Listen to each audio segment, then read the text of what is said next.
Welcome to our channel sharpen maths. आज हम लोग फिर से एक देखेंगे जैम 2024 में पूछा गया सीरीज ऑफ रियल नंबर का क्वेश्चन। ठीक है, रियल आंसर से। तो ये जो क्वेश्चन है वो इस टाइप का एन दिया हुआ है। क्वेश्चन पढ़ते हैं। For P Q belongs to R belongs to real number R not equal to zero, क्योंकि बी एन में डिनोमिनेटर में आ रहा है तो नॉट इक्वल टू जीरो देना जरूरी था। N belongs to natural number, let A N this है, बी एन दिस है, then which one of the following statements is true. कौन सा ट्रू है? ये ट्रू है। अगर पी इसमें बिलोंग करेगा, क्यू इसमें बिलोंग करेगा तो सीरीज कन्वर्जेंट होगा एन। ये होगा तो ये सीरीज कन्वर्जेंट होगा, ये होगा तो बी एन सीरीज कन्वर्जेंट होगा, बी एन सीरीज कन्वर्जेंट होगा। तो मान लेते हैं कि हम लोग कौन सा टेस्ट लगाएं। एन को देखने के बाद क्या लग रहा है, सीरीज एन को ऐसे लिखें, N is equal to 1 to infinity, तो N is equal to 1 to infinity P to the power N N to the power Q N by N plus 2 to the power N square. ये series है। तो series of real number का convergent divergent test क्या क्या होता है, बहुत सारे हैं टेस्ट। यहाँ पे देखने के बाद क्या अप्रोप्रिएट लग रहा है आपको, कौन सा टेस्ट अप्रोप्रिएट होगा इस सीरीज को कन्वर्जेंट डाइवर्जेंट चेक करने। या तो रेशियो टेस्ट लगा देंगे या रूट टेस्ट लगा देंगे। तो हम लोग इसका वैल्यू फाइंड आउट करते हैं, N to the power 1 by n limit N tends to infinity. तो ये क्या हो जाएगा, P N by Q to the power N by N plus 2 to the power N limit N tends to infinity. ठीक है, अब इसको break करते हैं तो limit N tends to infinity P N to the power 1 by n to the power Q, इसको 1 by 2 by n to the power n। ठीक है, तो ये वैल्यू तो ठीक है, ये 1 to the पावर इन्फिनिटी के फॉर्म में है तो इसका वैल्यू ले लेंगे। इसका वैल्यू क्या आएगा, so n to the power 1 by n की वैल्यू लिमिट सेम होती है as limit n tends to infinity n plus 1 by n की जो वैल्यू होती है, ये वैल्यू 1, और इसका पावर क्यू करेंगे तो ये वैल्यू क्या आ जाएगा, limit n tends to infinity की वैल्यू p इंटू 1 इंटू इसकी वैल्यू ई क्या आएगा। अब ये देखो आप कि 1 plus 1 by N limit N tends to infinity की वैल्यू क्या होती है, ई होती है। तो यहाँ पे अगर 2 ले लेंगे तो यहाँ भी रेसिप्रोकल लेना पड़ेगा। और 2 से डिवाइड करें तो 2 से मल्टीप्लाई करें तो इसका वैल्यू क्या आ जाएगा, ए स्क्वायर। तो ये डिनोमिनेटर में तो इसका वैल्यू क्या आ जाएगा, -2। तो ये आ गया इसका वैल्यू। अब अगर फर्स्ट ऑप्शन देखें तो p का वैल्यू अगर ई स्क्वायर से छोटा हो, है ना, p by A square, p का वैल्यू अगर ई स्क्वायर से छोटा हो तो इसका वैल्यू लेस देन 1 आएगा।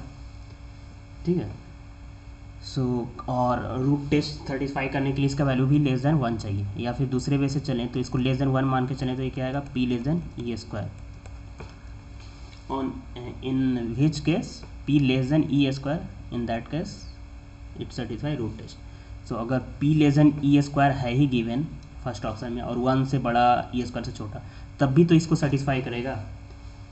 If this then this satisfy, q greater than 1 हो, कुछ भी हो, क्योंकि 1 to the पावर q है। तो ये सीरीज रूट टेस्ट से क्या हो जाएगा, कन्वर्जेंट हो जाएगा। अगर सेकेंड ऑप्शन में बोला जा रहा है कि p ई स्क्वायर से बड़ा हो, E square greater than p, तो p बाई ई स्क्वायर क्या आएगा, p by E square greater than 1, जो कि रूट टेस्ट से ये डाइवर्जेंट हो जाएगा इस केस में, क्योंकि रूट टेस्ट से p by E square less than 1 होना चाहिए। यहाँ से p by E square greater than 1 आ जाएगा इस केस में।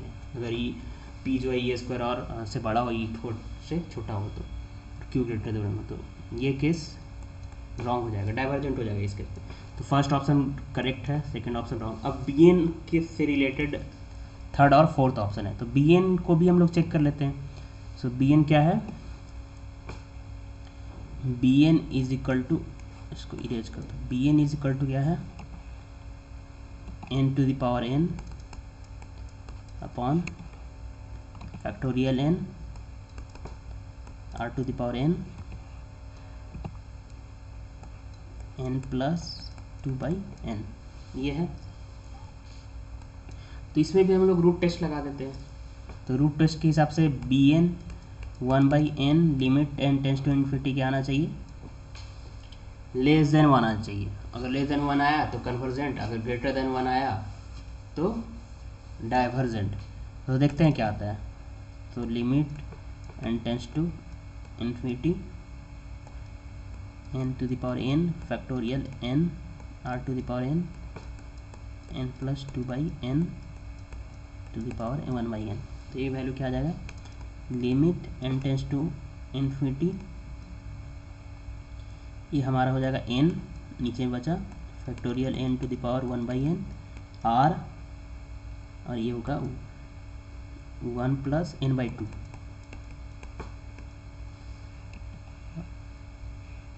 n प्लस 2/n है ना यहाँ पे, तो यहाँ पे हो जाएगा 2/n to the power 1/n। So इसकी value n tends to infinity पे 1 आएगी, इसकी वैल्यू भी 1 आएगी, और r n/r